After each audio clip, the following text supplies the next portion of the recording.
o mundo e a vitória de Lula nas eleições presidenciais. O que a gente vai ver agora é como é que o Brasil do presidente eleito, né? Esse é o nosso pressuposto aqui para a nossa conversa. Como é que se daria essa inserção internacional? Mas primeiro vamos ver as repercussões hoje. Confira na reportagem. A questão climática aparece como o provável fio condutor do que será a nova diplomacia brasileira a partir de 2023. Nesta segunda-feira, Lula falou por telefone com o presidente norte-americano Joe Biden. E o combate às mudanças climáticas e a garantia à segurança alimentar mundial pautaram o diálogo entre os dois líderes. Também nesta segunda, a Noruega anunciou o desbloqueio de verbas do Fundo Amazônia, que estavam suspensas desde 2019. Segundo o governo norueguês, o valor disponível para auxiliar em ações no combate à degradação da Amazônia é de cerca de 2,5 bilhões de reais. Lula também estuda comparecer à cúpula do clima da ONU, que acontece no mês que vem, no Egito.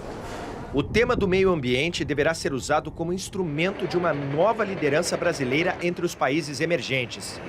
De ontem para hoje, Lula falou, entre outros, com Emmanuel Macron, presidente da França, Olaf Scholz, chanceler da Alemanha, Marcelo Rebelo, presidente de Portugal, e Antônio Guterres, secretário-geral da ONU. E se encontrou pessoalmente com o presidente argentino Alberto Fernandes, em São Paulo. Ahora ya pudimos hablar más del futuro que del pasado, de lo que tenemos que encarar para adelante. Con Lula compartimos una misma mirada sobre la necesidad de integración en América Latina, sobre la necesidad de que la democracia se consolide en todo el continente, de que los procesos electorales sean debidamente respetados y de poder crecer como región en conjunto trabajando mancomunadamente. Além das parabenizações de praxe, as mensagens endereçadas a Lula por lideranças mundiais falam do desejo de retomada de parcerias com o Brasil. E os termos comércio e preservação foram os mais comuns nas conversas. Lorival Santana ali ao lado do Fernandes, o ex-chanceler Celso Amorim, está com energia, 81 anos, mas está com energia de um garoto para voltar a ser chanceler, né? Claro. Agora, Brasil e Argentina somos condenados pela geografia, esse é o nosso destino. Nós temos que nos entender com a Argentina, parece claro. A conversa pessoal dele com o Biden, principal potência do hemisfério também, parece claro. Você já conseguiu identificar nesses movimentos do Lula que tipo de inserção internacional ele está buscando? O meio ambiente está claro para todos nós, a gente já tratou disso agora há instantes. Acho que o cenário é multifacetado, né, em relação à normalidade do tipo de atitude do Lula, um político mais previsível, que segue mais as normas, né, das relações internacionais e tal. Não totalmente, mas comparado com o Bolsonaro ele é bastante normal, previsível. E a questão da Amazônia também é bastante claro na expectativa, sobretudo dos Estados Unidos e da União Europeia. Agora, com relação à OCDE, por exemplo, fica congelado, né? O Lula não fará as reformas que são necessárias para entrar na Organização de Cooperação e Desenvolvimento Econômico, que são reformas liberais. Livre comércio também fica congelado. E aí, com relação ao Mercosul, se cria uma parceria com a Argentina para pôr fim àquele processo de redução da tarifa externa comum, que era muito tímido, mas era uma tendência. Agora isso vai ser revertido, porque o Lula é um protecionista, vai proteger a indústria nacional mais ainda do que já é protegida, ele já disse isso e nós sabemos que ele é assim, né? Então o acordo de livre comércio com a União Europeia fica também congelado, quer dizer, abre-se a porta da Amazônia, mas fecha-se a porta do protecionismo, porque ele diz que quer rever o acordo, ele disse isso claramente para proteger a indústria. Com a China, a relação se retira aquele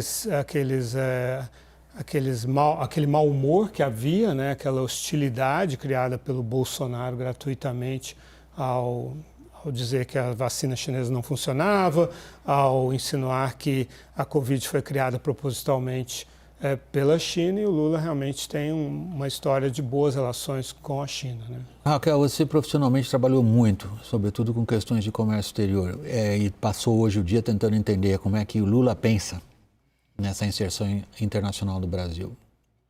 William, ainda está difícil entender como ele pensa. O que eu consegui entender é como as diferentes áreas, as diferentes pessoas ali ao entorno dele estão tentando influenciá-lo. E deu para ver claramente que existem dois grupos. Ontem, por exemplo, quando ele recebia os telefonemas dos presidentes internacionais, tinha um grupo que tentava meio que bloqueá-lo e que ele atendesse os governos mais ideológicos, acho que talvez a gente Podemos coloque adotar assim. esse vocabulário? Não Ou sei, seja, talvez. Governo de esquerda? Ele atendeu o líder de Cuba, depois atendeu o boliviano, enquanto se tentava ali encaixar na agenda dele líderes europeus que já queriam falar com ele desde ontem, que só conseguiram acesso hoje. Então eu enxergo hoje claramente dentro do entorno do presidente Lula uma ala que é mais ligada ao chanceler Celso Amorim, que tem essa visão mais sul-americana, muito voltada para esses conceitos que são já... Estou procurando a palavra, mas que são já formadores do PT, que vem muito do antigo governo de 2003, e uma outra ala que está tentando pensar fora da caixa e que está tentando fazer o Lula, por exemplo, vender esse conceito que ele até citou no discurso da Pax Climática, né, de você trazer o meio ambiente como uma espécie de paz ali entre as nações. Ele citou isso no discurso ali da vitória, que está tentando vender isso para ele como uma forma de ele já conversar diretamente com os Estados Unidos, com China. Então, tem um embate ali dentro forte. Caio, eu estou acabando o programa. Você ouviu algum nome para chanceler do Lula? Nossa, eu já ouvi vários nomes, mas acho que quando a gente ouve vários... Não tem nenhum, né? Eu só penso que a Europa deve ser um foco muito grande.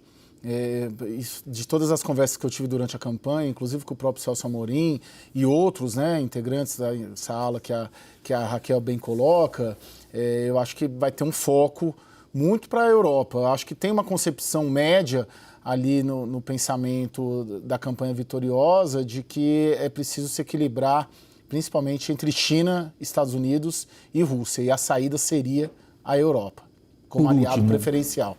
Obrigado, Caio. Por último, quase um sim ou não, Lorival. Nós estamos vendo um debate doutrinário de política externa dentro do PT ou não? Não, mais uma vez a política externa será usada para manter a ligação com a base de esquerda, enquanto ele faz concessões na política econômica. Já conhecemos essa história. Tem gente tentando diferente. A ver se vão conseguir. Vamos lá, eu tenho que entregar o programa. Caio Junqueira, muito obrigado a você aí em Brasília hoje, aí se divertindo na política. Boa noite. Raquel Landim, igualmente. Boa noite. Obrigado, Lorival. Sempre muito bem-vindo. Boa noite. Boa obrigado. Noite.